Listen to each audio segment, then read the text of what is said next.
Hello, everyone. Hello, hello. Good afternoon, everybody. I am really excited, as I always am, to be with you all today.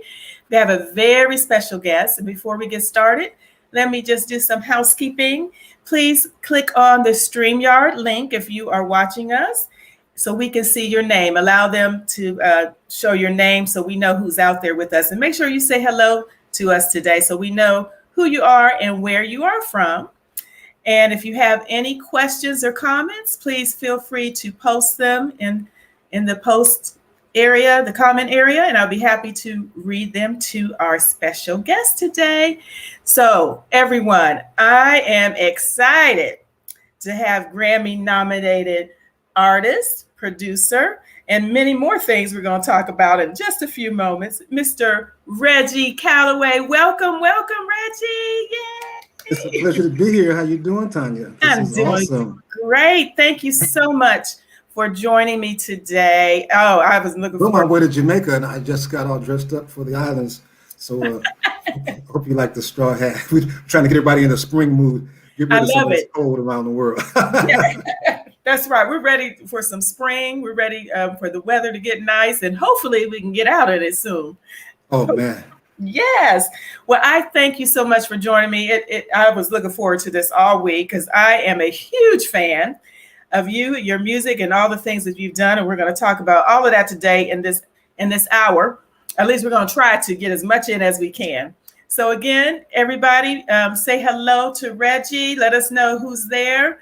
And if you have any questions throughout, please go ahead and post them. I'll be happy to read them to Reggie. So in the meantime, while they're warming up, I'm going to go ahead and get started.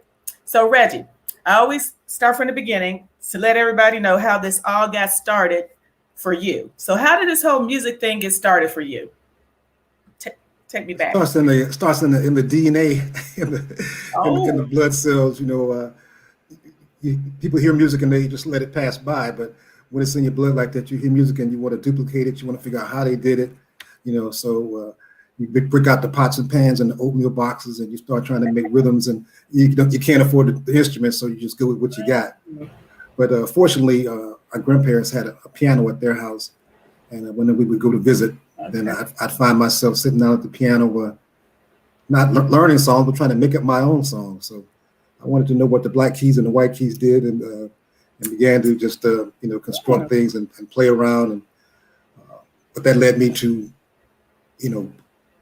figuring out how could I get an instrument, looking at the pawn shop window and always wishing for that day. But I eventually moved to Cincinnati, Ohio with the family around the 4th grade and got into the choir there. The school was so awesome. And orchestra. So there was music class with the little recorder and the auto harp. Yes. Yes. But I got my first, I guess my recorder was my first instrument. That's the first time I've ever said that. I love it. That's the God's truth. I guess it happens with a lot of us young people. So I'm trying to figure out how to make my recorder sound like a saxophone or a flute. And it ain't getting it.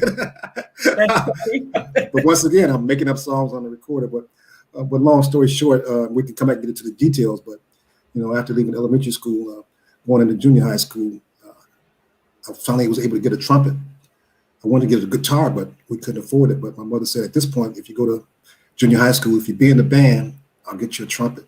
So they rented me a little cornet, and that became the historical part that took me through high school, through college, and then to form Midnight Star in 1976 of September. All with that trumpet. All with that trumpet. The trumpet got me a scholarship to school. Took me around the country to all the little dead end, back end joints across the country. And we landed in Las Vegas. After a month in Vegas, I said, I got to go to school and learn something about music. I don't know enough, because Sly Stone had just put out In Time by Time. And I was like, what is that? I want to learn music. Wow. What song did you say, Reggie? A song by Sly Stone called In Time. Oh, Sly. Okay. Okay. Yes. That one sent me off to school. Wow. It sent you to school. That's a powerful song. Yeah. I got to tell Sly that story too. He's like, oh, it's crazy. So that obviously he was one of your influences. Oh, yes, indeed. Yes, indeed. Which Go ahead. I call that was orchestrated funk. You know, to hear a live band play, you know, you can call counterpoint and syncopations like that without no one's getting in anybody else's way, but the music's going just crazy. I mean, it was so beautiful. I said, that's art. Wow. Now, I want to back up just a minute. I wanted to ask you, so are you a self-taught musician? Like when you were playing on the keys when you were little, did you actually teach yourself, learn how to play the piano there? Or did that come later? And then the trumpet, I assume you were taught in school since you took it up in school. Right. So the piano, I started out, you know, self-taught. We might call it tinkering.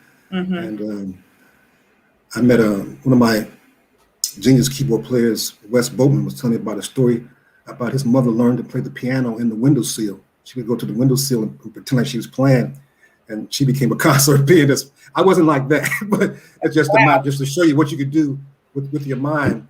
But I took a couple of piano lessons while we were in the projects in Louisville, Kentucky.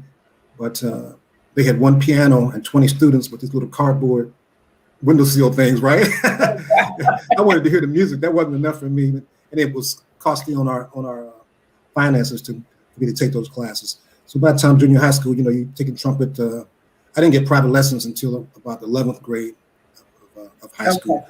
Once I decided that, you know, I better learn how to play this thing because I was playing all the sports. I played baseball, basketball, football, and every year I would drop a different sport because at the end football was the last one. It's like I'm not getting any bigger. I'm not getting any faster. I think I better go play music. And then when I wanted to go to college, then my band director, you know, got me a private teacher, Mr. Eddie Love, gave me private lessons to begin to prepare myself to audition at the universities and you know, try to get in to get some scholarship money because there was no way that we could have just paid out of pocket for all those. So my mother did all the grunt work of filling out all the applications and all the forms. I had every kind of grant, every kind of scholarship that you could get your hands on. After being turned down by Indiana University, I later got a call from Kentucky State University, Mr. Raymond P. Jordan, the band director, who is now deceased, and we miss him much. And my band director, Mr. W.C. Turner, had made the connection. And Mr. Jordan said, I would like to come to Kentucky State and be in our marching band. I said, I'm on my way. So marching band scholarship, the jazz band scholarship, the orchestra scholarship, you know, every little small thing that would help to get me there. Yes. Was available. That's a great story. I love that. So you ended up Kentucky State. I have to announce to all of my Greek people that you are in a Greek fraternity that happens to be our brother fraternity, Mr. Omega Psi Phi. I have to get a shout out. Fraternity Incorporated Psi chapter. There you go. And I'll be speaking at the university. I'm going to send everybody look out for my link. I'll send it to you, Tanya. But I'll be speaking to the music department on Tuesday. This Tuesday, I'll be speaking to the entire music department, just like this, and get to tell some of those dormitory stories and all that good stuff. Yeah. Is it going to be streamed or is it just? It'll be streamed and open to the public on Facebook. Okay, great. So yes, I'll get the link, or you give me the information. I'll be happy to let everybody know. And of course, I'm a Delta. I have to throw that out because today is our anniversary for my line Genesis. So today we are celebrating. Yes, you are a very special guest for a very special day for us. So say hello to all of my Sans out there, my line sisters. So it's our anniversary. So I had to throw that in there because we had anniversary to all my sisters. I appreciate you so much, and you definitely saved me while I was online. You know, so your Delta sisters in Kentucky State took great care of us while we were pledging. All right. Yes, my sorors, we take care of you. So yeah, shout out to the Deltas. So let me get back on track here. Let's talk about you. So we got you through college. So tell me what happened. How did Midnight Star come about? Let's get to that part. That's the first where we're going. So by the time I got to college, not only was I playing in all the ensembles at the school, but I also had the pleasure of joining a band there called Funkify. So Funkify was kind of like my my live funk group to go out and do gigs around, just like I'd always done back in Ohio. You know, in Ohio, I had the Motown Masters, I had the MD Fire Department, which toured across the country to Vegas, which sent me back to college. So now it's the Funkified, and then I would go home and had a jazz group at home with my brothers, Gregory and Vincent. and we were called Sunchild, and also with Daryl and Pete and Johnny Jones. Mm-hmm. So every summer it would be Sunchild, every fall it would be Funkified, and each one would break up and start up the next year. So Sunchild was doing really, really well. We had the pleasure of playing behind the legendary Sonny Stitt at the Viking Lounge for 2 weeks. And here we are, a college group playing jazz with this legendary jazz musician, and he's teaching and training and putting up with us and grooming us. But in the audience, I met a young lady named PJ Watts from New York. And she liked our group so much that she wanted to help us. She said, I want to do a showcase for you in New York. And shortly thereafter, Sunchild broke up. At this point, I said, that's the end of that. When I go back to school this time, I want to put together one of the greatest groups of all time that's not going to break up. It's going to have like minds, like aspirations. Of course, awesome talent always helps as well. And it's exactly what I did. Went to school that fall and talked to my dear buddy Bill. Bill Simmons also played with me in Sunchild. He would come from Indianapolis and play with us and then go back to school and play with us at Funkified. So, we were already well connected. From that point, we added Kenneth Gant on bass, Jeffrey Cooper on lead guitar, Belinda Lipscomb on vocals. This particular year, some freshmen came in. Bo Watson, incredible keyboard player and vocalist from Flint, Michigan. So asked Bo to be in the band, and Bo says, he says yes. The next day he says, no, I can't do it. Oh. He said, I promised my homeboy that, we would get in the band together and we would stick together. I said, what's his name? His name was Melvin Gentry, of course, from Flint, Michigan. Him and Bo grew up together. I said, what does he play? He plays guitar, bass, drums, and sings. I said, well, let's get him a shot. Bring him too. Yeah, bring him too. So Melvin joined the group, and then my brother Vincent, we had to snatch him out of high school. He was still in high school. So oh, wow. He didn't even finish high school. He came straight to Kentucky and joined us while we were in Lexington, Kentucky, playing a club and getting ready to do our first demos. Vincent came and joined the horn section in the band. And then years later, we added Bobby Lovelace. We saw him play with Cameo and thought he would be a great addition, and that turned out to be a great choice.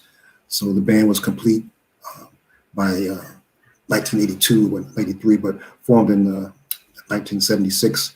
So we paid a lot of dues before we got to that Freakazoid 1983, no parking on the dance floor. Okay. So, but I wanted to comment, you literally snatched your brother out of school, it sounds like. Yeah. Our mother, we'd always check with her. It's just like when I was in high school, I was the president of the senior class, and my band was getting ready to go on tour, the MD Fire Department. And I asked my mother, can I leave school early, to go on the road with the band? And she's like, sure, go right ahead. You take care of everything you had to take care of. So I had to turn my presidency over to Bobby Jones, my dear friend, who's my vice president. And we had planned this big prom and everything with the Beverly Hills Country Club. But now here I was going on the road.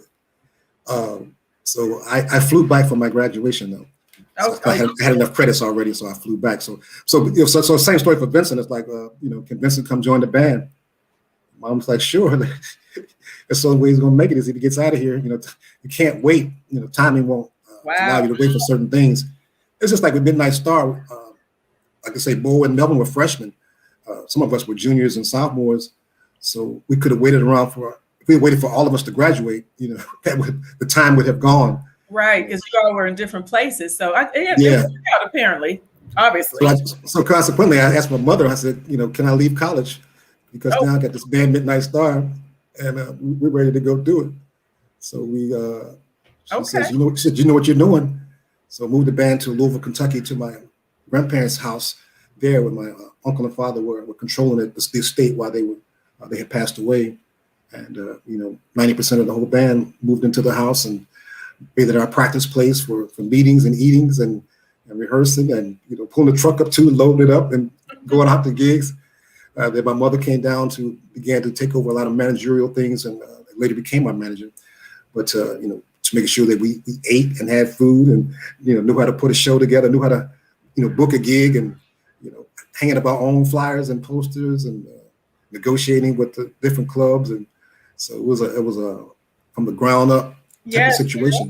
With a lot of experience because my first gig was at 15, playing nightclubs, but I didn't know the behind the scenes stuff because I always had somebody taking care of that. So you had to learn that as you go along in order to have longevity. Yeah, so Vincent left high school, came with us, and the rest is history. He's the voice behind the Freakazoid with the recorder. We all know that. So we all know that. You still got the long hair. Yes, I saw that in your video. Tim, right? And we're going to talk about that in a little while too. Thanks, babe. We got a couple of hello. I just want to do some shout outs over here. Andre Wallace, hello.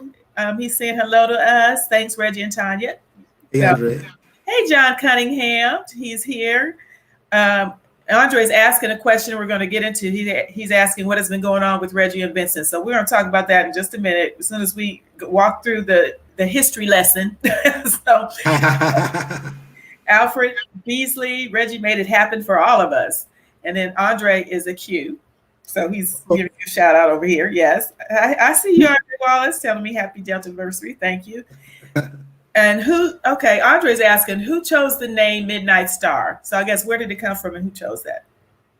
So our first rehearsal space was in my dorm room at Kentucky State University.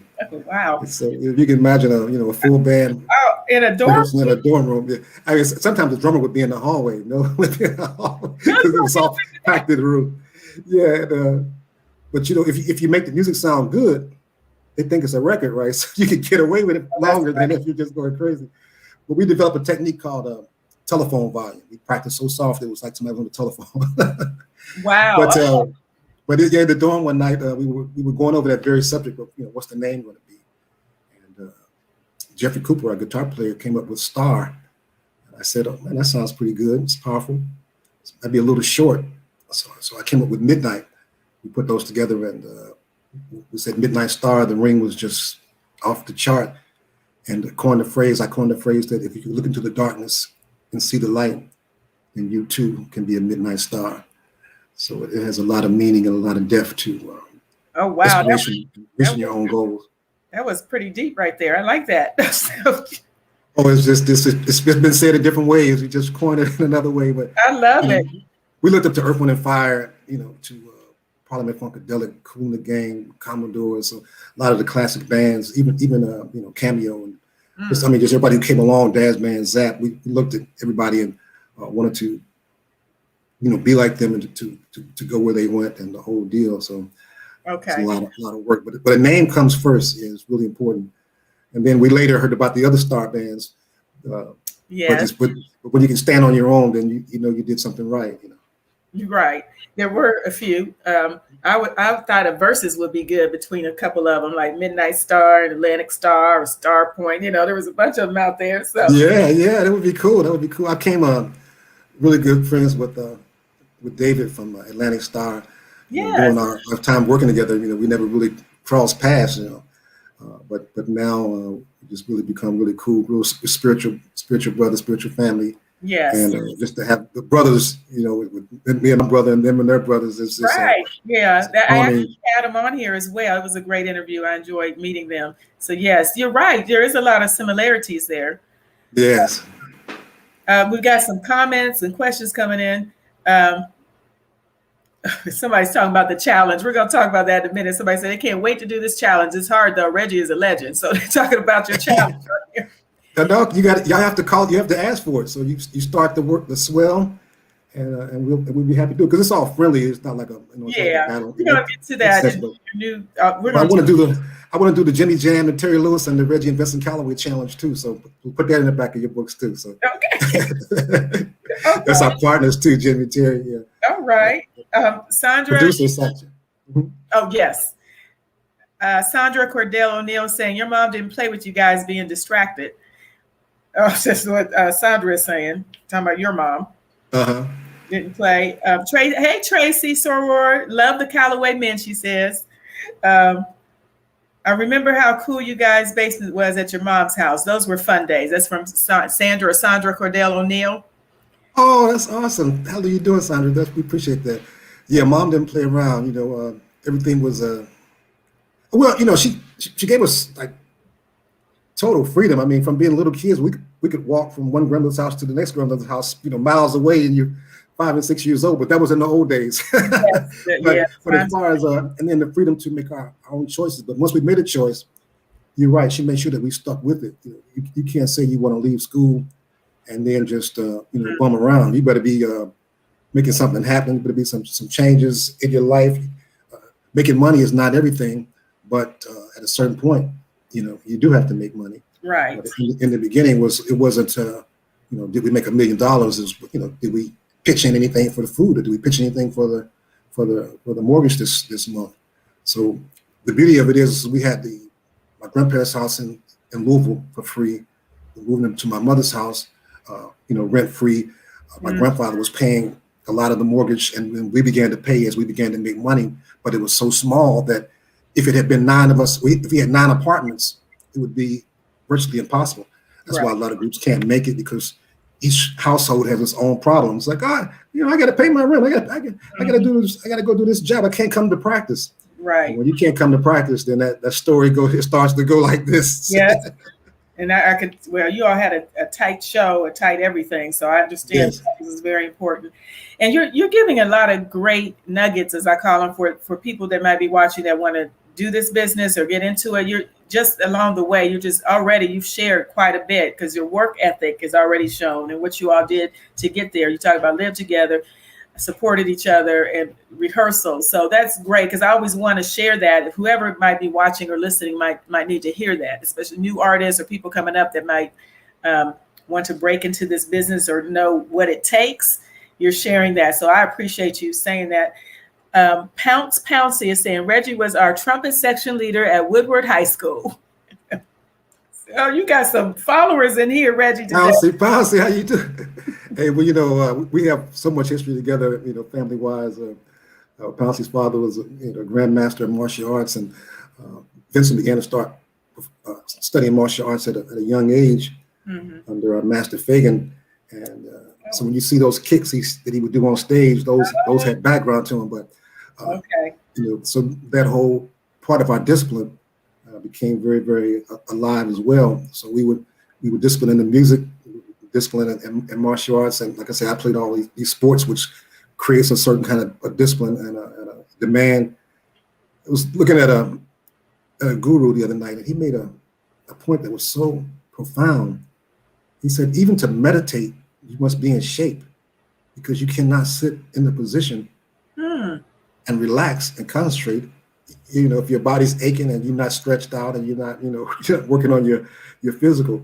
So that was another part of Midnight Stars training. Vincent would train us every morning. We'd run 3 miles, do stretches and calisthenics, and he'd walk on our stomachs to make sure we had good breathing and good diaphragm control. So really, so now So I'm getting back to it. I got a song coming out this about that. I can't tell the name of the song because I don't want to lose it. But it's gonna be funny, but it's about being in shape and staying in shape. Okay. Get some sense of humor in our lives. So you all basically had to work out every day at Midnight Star. As a group, you all did that. Oh yeah, because to do the choreography and to sing, so we weren't pantomiming, we weren't lip syncing, and we weren't playing to pre-recorded tracks. This was all live, in front of 50,000 people, every instrument, being played. So you have to have endurance and poise. And, these are live band days. Yes. Yes, indeed. So yeah. Which I miss right now for more than one reason in these days. We're not getting any live music, but definitely. And then the band, there's not a lot of live bands anymore, just currently, not current artists. That kind of left us a little bit. So I truly I love live music and live bands. I can't wait till we get back to it. Oh, yes, indeed. It's so missed. Now, you mentioned one of my questions was going to be who were your influences, and you already named them all. you named quite. Yeah, but it just goes, and you have influences in a lot of different areas. Quincy Jones was my influence as a producer. And, right. And not only just a producer, but as a educated musician. He studied composition and theory. Studied it very deeply while he was in France. And I went to college and studied composition and theory, and I wanted to make music that was easy on the ears, but yet elevated the mind. So I having like as much knowledge as you can. Thank you. First time I ever said that. I want to make a note of that. Yeah, it's being recorded, so we can come back to it if you need it. Yes, indeed. Yes, so, that was good, Reggie. Producers, and then like we talked about the bands, but then as the singers, Teddy Pendergrass, Marvin Gaye, Luther Vandross, Smokey Robinson, and as songwriters, Smokey Robinson, Stevie Wonder. Wow. And you Gamble and Huff, so it just goes on. Yeah. The more we have, the better. You are just so talented. You've done it all. So you got a lot of different influences for the different parts of, each thing that you've done, which is powerful. And those names that you just named, I mean, you can't get any better than that. That's for sure. So in your Midnight Star days, what was your favorite song to perform, or just in general, however you want to answer that? Ooh, I want to say that's an unfair question, but it really is not, though. It's really not that hard. Oh, it's not? Okay. Because sometimes it is for people. So whatever you because Freakazoid, not only did it open the doors for us and tear down all the walls, it continued to do it. Every show, every concert, no matter what they're doing, by the time you crank up Freakazoid, it's pandemonium. So that particular feeling is just so empowering. We had that. We performed at the Cincinnati Jazz Festival when the album was in its early stages, and we were the opening act. So when you're the opening act, you come on. Sun is out, it's bright. People are just starting to come into their seats. They're getting their popcorn, buying their T-shirts. Nobody's really focused on that first act. But we had probably a short show, maybe 20, 25 minutes. And so by the time we got to Freakazoid, which was the closing song, there were more people in their seats, and you could see the energy began to rise, for the rest of the night of the festival. Yes. The beauty of it is that the album had so many hits on it, between Freakazoid, Electricity, Wet My Whistle, Slow Jam, No Parking, and on and on. They brought us back the next year. That's a lot. The next year, the whole album had been out. Yes. And now we're at the middle spot, not the opening spot. So the middle spot is the lights are coming up, the sun's going down, people are in their seats, and you fire the show up. And now, by the time we get to Freakazoid, it's totally dark. The lights are flashing. The people start rushing down out of the stands and jumping onto the field. Pouncy knows about that, how my Cincinnati was. But what a proud, powerful feeling. It's like, wow, we really have done something here. Oh, yes, absolutely. And you just brought back some very fond memories for me, because I have been to this, I'm from Ohio as well. Yes. Went to school in Dayton and been to the Cincinnati Jazz Festival many, many, many, many times. And I know exactly what you're talking about, because I was one of the people that would run down on the field. Yes, been there. And the party was real. It was on and popping. So yes. Yeah. And it started a whole new style of music that was laid upon us as techno funk. When you blending techno sort of house music with the Ohio funk. And then, we were able to put a melody and a lyric and a story on top of that, which makes it transcend, all understanding, because now you're hooked to every part of the song, not just the beat. Now, I want to ask, someone is saying, I've looked up to you as a mentor in creating good music in this music business, Reggie. Thank you for inspiring my music creativity, bro.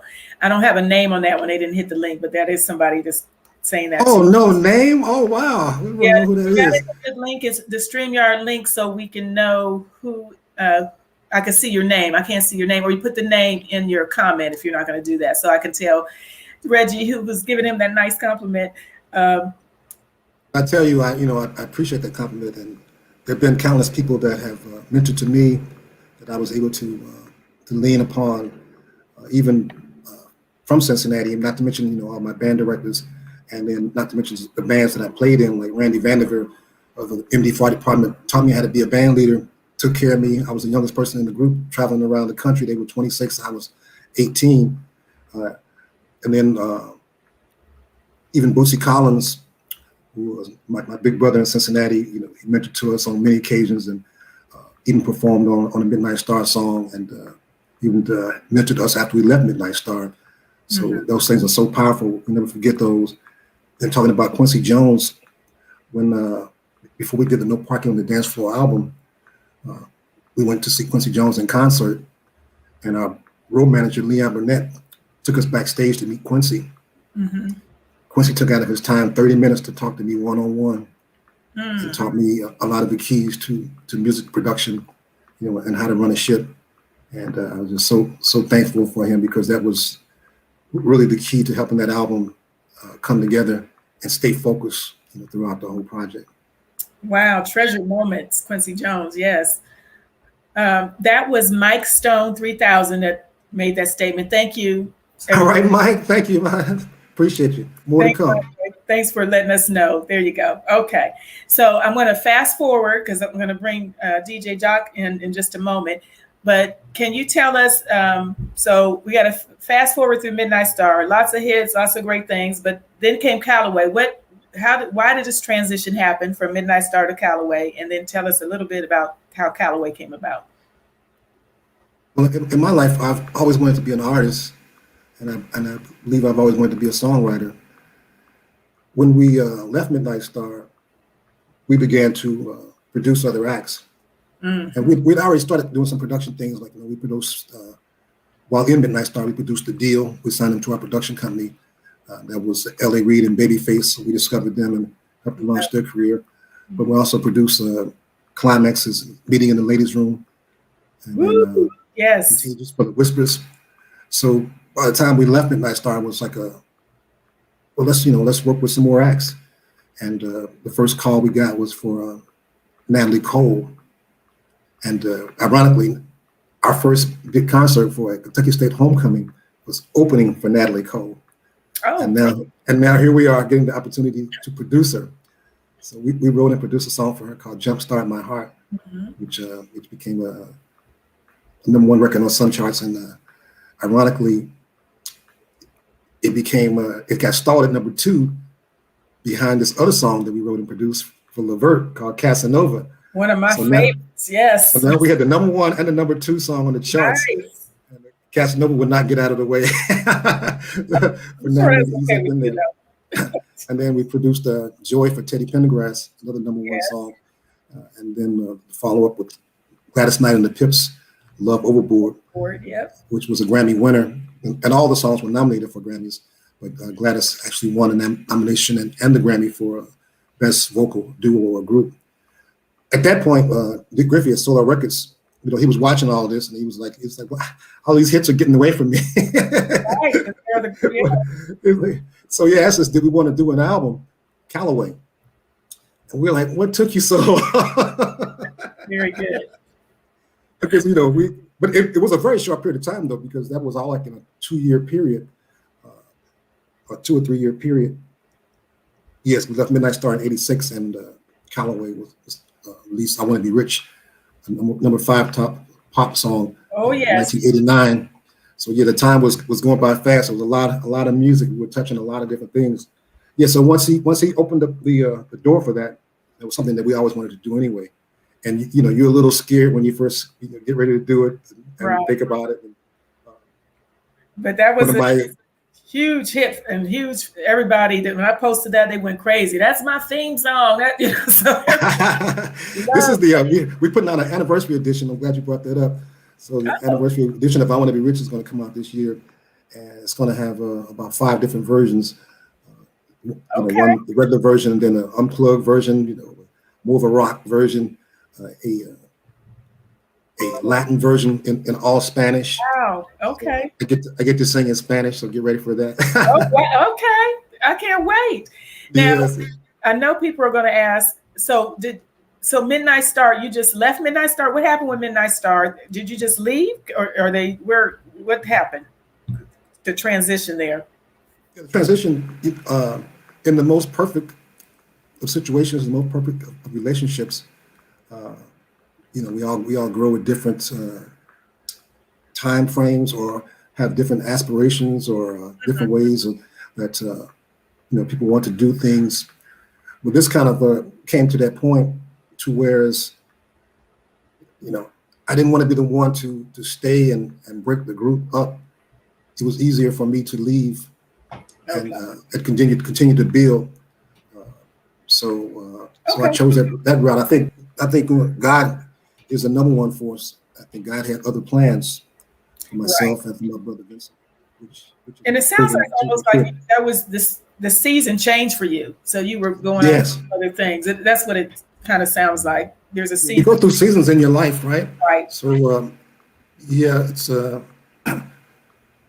it's really a joy when you live long enough, you can kind of see many of the different seasons. When you're young, you're kind of like in one season going into the next.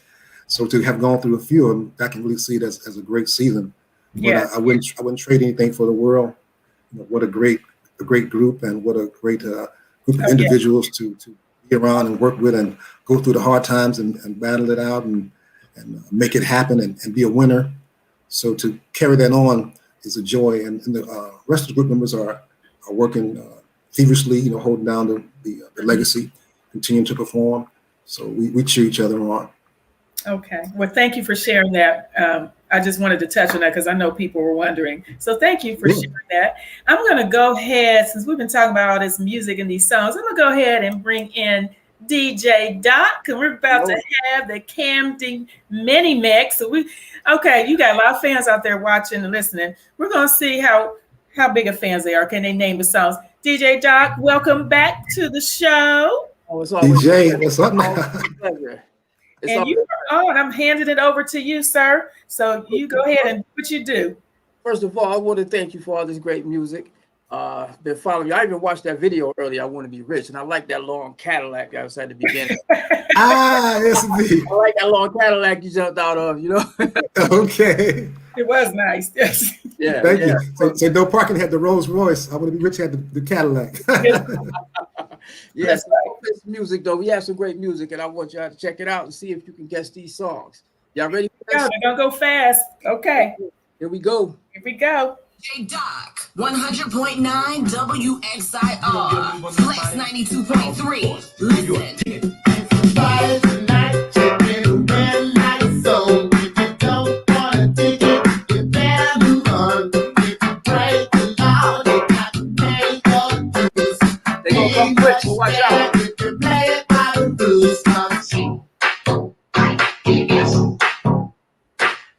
know y'all know that. You can post them in the comment section.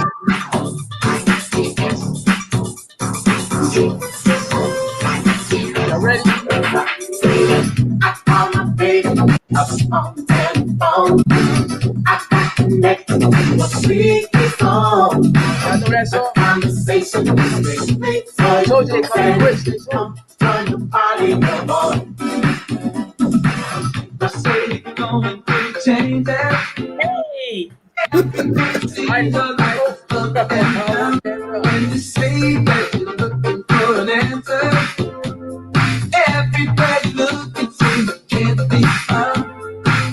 We still collectors bearing my phone. They bother me when I'm not at home. Ain't got no time to be fooling around. Feet hit the floor, then I get on down. Just like sweet wine, baby. Ooh. Your love got them baby. Down like this. If it ain't broke, don't fix it. Just relax and let it go. Really gotta hold. So my body feels again. Y'all guess the song. Let's slow it down a little bit. I was all alone. Slow it down a little I bit. needed someone to lift my spirits Classics. up. Yes. So I dropped it on the day. I wish I had a voice. I'd sing it myself. Just to take.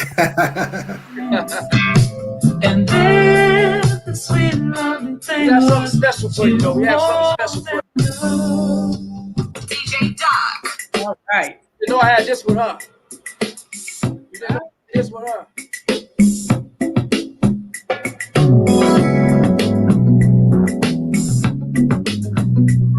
Got it off.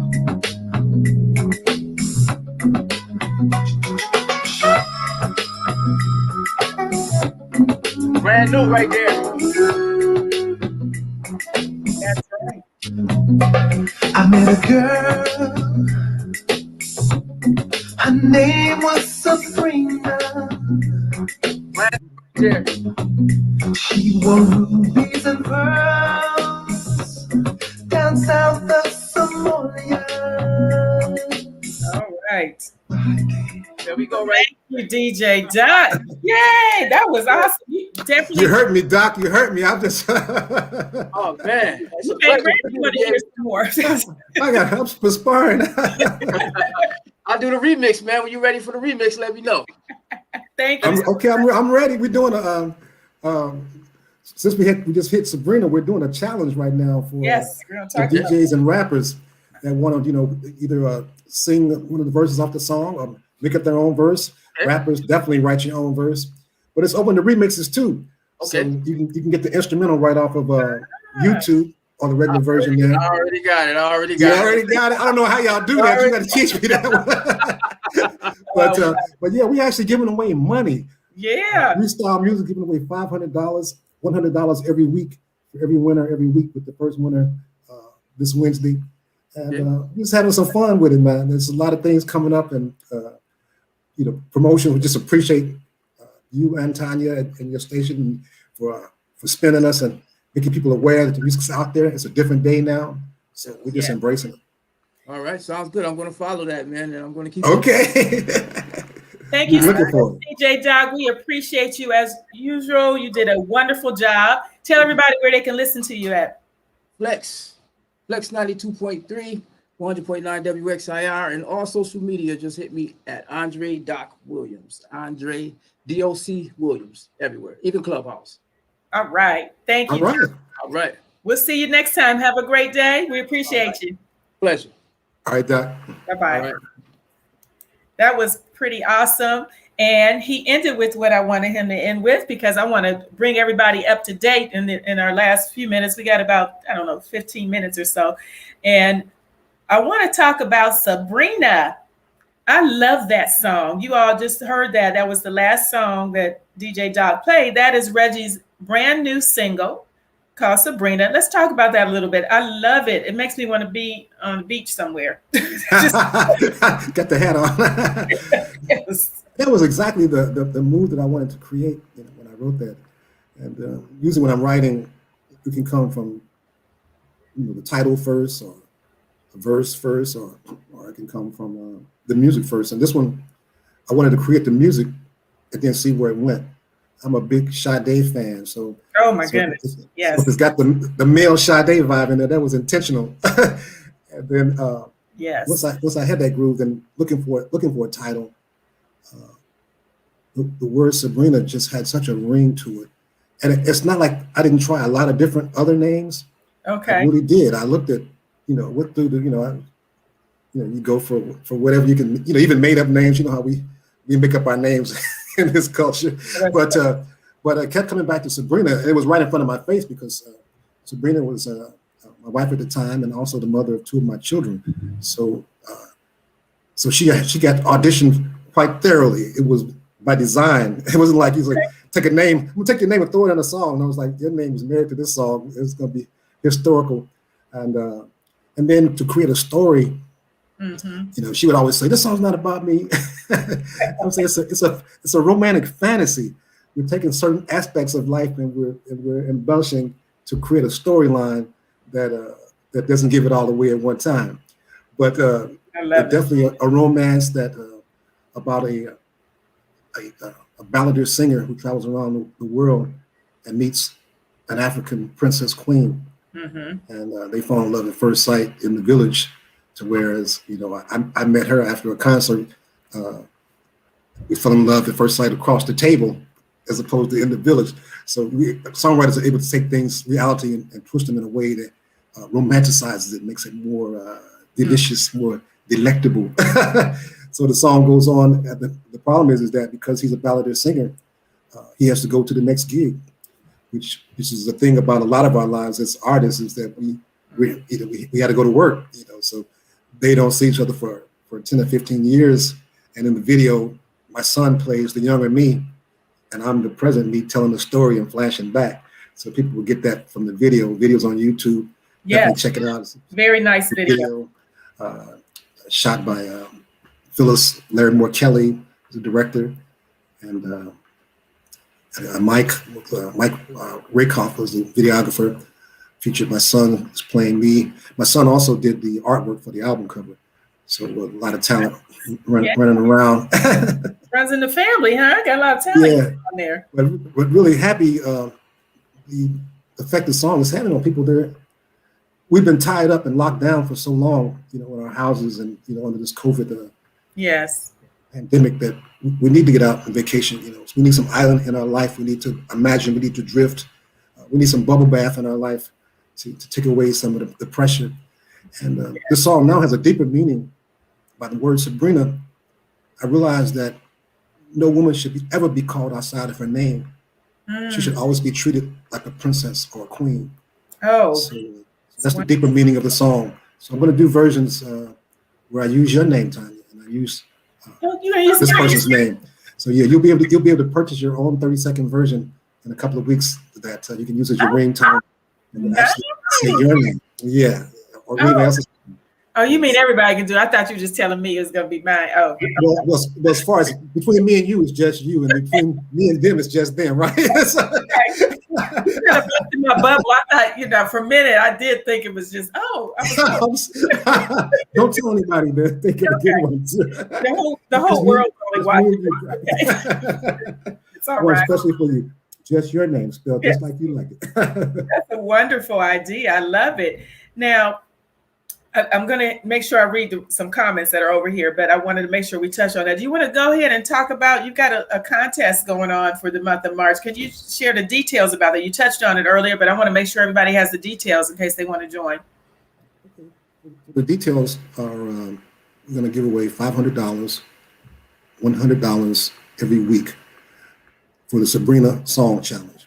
So you're going to do a hashtag Sabrina Song Challenge, and then you're going to tag me, Reggie Calloway, on Instagram. So you're going to record your own video where the instrumental is on YouTube, the official instrumental. Hold that down, sing your verse, or rap your rap. So you can sing the verse that's actually there. You can write your own verse. And of course, if you're a rapper, you're going to write your own rap. If you're a remixer, you can remix it and do that. And then we're going to judge it every week. And so you're going to post this, your version, you're going to post it on your Instagram.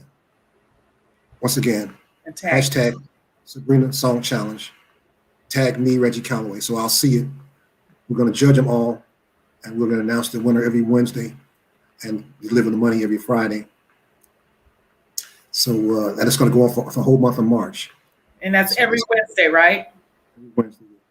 So you'll pick a winner every Wednesday. So that's pretty cool. I'm going to be looking to see these. I want to hear people what they come up with. Right, and we'll post the winner every Wednesday. I'll post them on my page. So you'll post them on Instagram and Facebook and everywhere? Instagram and Facebook. We'll post it both places, yeah. Okay, great. But when you make your submission on Instagram. Right. Okay, you all heard it. Get busy. Sabrina's a hot song. Let's see what you can bring. Let me read a couple compliments before I go on to the next thing, Reggie, or a couple comments, I mean. This is a compliment. Jim Green is saying it was a highlight of my career to work with you, Reggie. Jim is saying that. Jim, thank you for putting up with us. We had many late nights, early mornings, and a lot of music, a lot of great music, a lot of good times. And you were always that quiet gentleman that we could always depend on. Jim was assistant engineer at the studio that worked on many of the projects that we worked on. So it's been a joy. And main engineer as he went through his ranks. That's what he means. He's went up the ranks. So we're just proud of him and thankful. Very good. I'm trying to make sure, Alligator Italy, thank you for the support, Uncle. So I assume that's somebody related to you. Alligator Illy, we know him now. he doesn't want to divulge his other name, but that's apparently. But I thank you so much. Happy to be there for you, nephew. Let's do it again. Let's keep doing it. All right. Okay. I think I got them all. Everyone, there's a lot of people naming the songs in here. So, hey, Reg, good to see you. Loved our recording days. Keep up the good work. Glenn and Dave. Glenn Thompson. Thank you, Glenn. Appreciate you, man. Good times. All right. That was pretty good with the songs because it's DJ Doc didn't play the choruses. He played the verses. So you had to like really know the songs to get the feel. So yes. you guys are on it, the ones who named them all right. Now here's an interesting question. This is from Gina. Hey Gina, did you feel pressure being Midnight Star against Atlantic Star? Was there any competition or any pressure amongst the stars? No, they had hits before we did. So, we could only look up to them, for that. And they had the most beautiful balance in the world. And that was the difference between, I guess, the two groups is that you would say Midnight Star had the fiery dance songs and they had a lot of fiery ballads. Of course, we had some great ballads as well too, especially with Slow Jam that he played earlier. Oh yes, one of my favorites. But no, it's never. I mean, like I said, we didn't know these other stars existed until they got hits, and we're like, oh dang! but there was enough difference to make a difference. And then, once our name and sound took on, then at that point, people were copying us. I mean, people who we really looked up to were copying us. I remember working on one album, the Victory album, and Roger Troutman came in the studio, stuck his head in and said, "Yeah, y'all keep making that pretty music." What he was really saying is, "I'm over here making this funk, and y'all making this pretty music. Y'all just keep doing that. Stay over there." But then years later, Roger was trying to copy us with Freakazoid and No Parking. He was trying to go that way. Same thing. The Barcades began to copy us with No Parking. Even the Janet Jackson album has a lot of Midnight Star sounds in it. So. Everybody borrows from everybody, and we make it happen. And, it's a compliment. I was just gonna say it's always a compliment when that happens. Are there any artists you've worked with? So many artists, Reggie. You named quite a few. Levert and Natalie Cole and Gladys Knight. I mean, the list just goes on and on. Is there any current artists that you would like to work with, or was there anybody that you didn't work with that you wish you could have or would have? I'd like to take the second half of that question. I wish I would have. One of my few regrets is not working with Whitney Houston. Never get that back. Clive Davis had contacted our management and us about producing this one song, and at the time we were finishing up "I Want to Be Rich," so we were busy. We were busy. We were full of ourselves, whatever. but also, I didn't really like the song for her, and I was like, oh. Maybe he could do, maybe we can send some songs in that we wrote for her, whatever, just don't ever do that, students. Just always find a way. So what I should have done. That would hurt. I should have said, of course, Clyde, we'd love to produce this song. And by the way, here's a couple more that you might want to look at down the road, Yes. But, we were just so busy, tied up that before we could even change our mind, the time had moved on. So, that was an honest regret that I had, but I don't know how it would have turned out if we had stopped what we were doing with "I Want to Be Rich" ever got finished to the level that it was. But there's always a way when you're going to come across decisions in your life from time to time that you have to make those choices. And we were getting ready to work with Lionel Richie, when life changed like overnight for all of us, and that didn't happen. But maybe we'll get to do that in the future because Lionel's still with us. Yes. But new artists, we're open to doing co-features and co-writes and working with new artists. So please reach out. We'll be reaching out to you. That's a very exciting time. To get that new sound, you have to work with the new sound, with the new artists. You can't. It has to be organic. It has to just happen. So we're very much excited in doing that. I was doing an interview on Clubhouse, and a young artist said, "Do you do features?"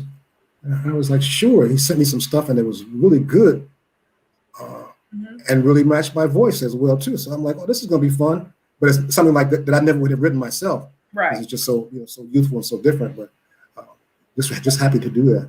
Is there? I'm sorry. Is there any one any artist right now that you would like to work with? Do you have anybody in mind, or just you like them? You're a fan of them? Can you think of it? I like a lot of them, but I like Hair a whole lot. She's got so much depth and so many different talents. And okay. I can't hear you. I couldn't hear you for a minute, Reggie. I'm sorry. I was just saying that level of artist is just so intriguing, because she can pick up an instrument and do whatever she wants to, and be multiple characters at one time or at different times. So it's incredible. Well, believe it or not, we're almost out of time, and I wanted to make sure. Oh, no. I know it went really fast, but you just have to come back. That's all that means. But I did want you to touch on. I know you do a lot of community. You're on different boards, but I wanted you to touch on sound royalties. If you want to just touch on that a little bit. I'm so glad you brought that up. So throughout my career as an artist, as a writer, producer, we receive royalties from many different sources. In fact, sound royalties, we created a form that shows the 50 different income streams that an artist may be participating in. But the situation with all those streams is that they may come every 3 months, every 6 months, and some come once a month, depending on what level you're at. But you're always waiting for a check. You can never predict sort of what you're going to get. So a lot of artists get into financial trouble because they spend what they have, hoping that they're going to do it again, and it doesn't quite come out that way. So during that study, I began to look at how to finance and how to fund not only myself between these royalty payments, but how would that affect others. So we founded a company with Alex Heike as our CEO and founder. Alex brought me in after I had founded another company that dealt with royalties, buying and selling parts of royalties. Alex looked at what we were doing and wanted to do it even more artist-friendly by not buying or selling, but just making advances against their royalty incomes. So if you're receiving an income in the entertainment industry, and you've been receiving that for over 3 years, and our minimum is $3,500 a year. So $3,500 a year in any one given income stream, you could qualify for an advance.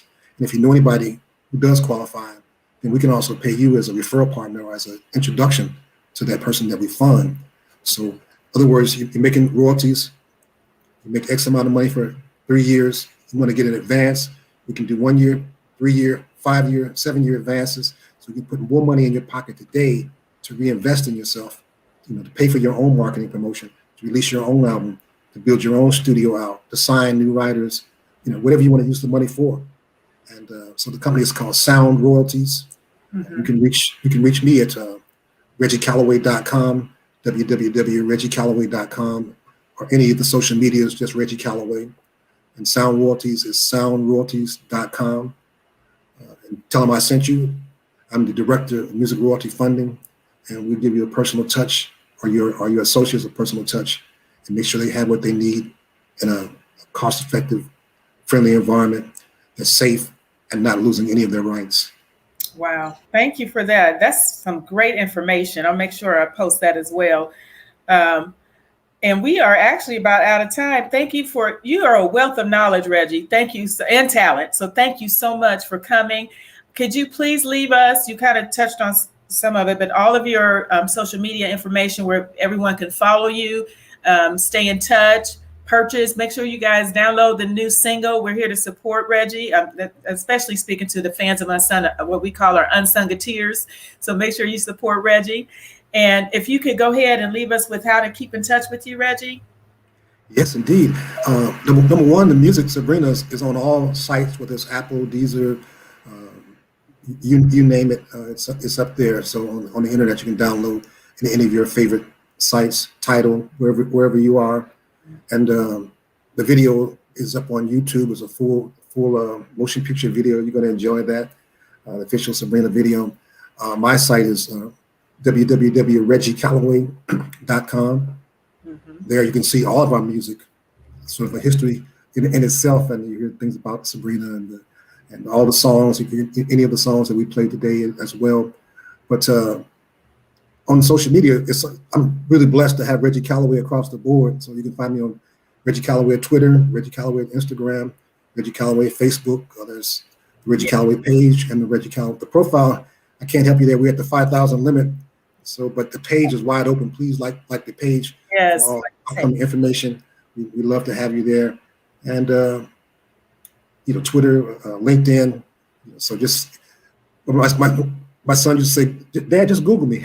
but no, that's so funny that he would say that to me when he was a young kid, putting together all his stuff. But that's the true fact. Yes. You can find us everywhere, and we try to give out as much information as possible. Mm-hmm. This Tuesday, I'll be speaking at Kentucky State University. That's right. We'll have on Facebook. Tanya will hook you up as I hook her up on that. And you can look at all my other sites, Instagram and Facebook, to get that link to where to go to hear that. We'll be talking a little bit more technical on that conversation, more about copyrights and the laws, but also my experiences at Kentucky State and some gems of lessons that I want to share and some motivations. So that's going to be very interesting as well. Thank you so much, Reggie. Great information. I will continue to put information out on the page about you and different things you're doing. We'll support you. I want to thank you. I got to give a special shout out to Andre Pittman for helping me put all of this together. I appreciate you, Andre. Once again, you came through. And I want to give a shout out to Luther from the Fans of Unsung page. He's the founder of the page, and he couldn't join us today, but got to give him a shout out. He always supports, is there for us. So thanks, Luther. And everybody, you can follow me. Please subscribe to my YouTube channel at Tanya Hawley and the KAMDI Group. Both the names are on there. And follow me at the KAMDI Group on Facebook and all the other social media outlets. Reggie, it's been a pleasure. Thank you so much.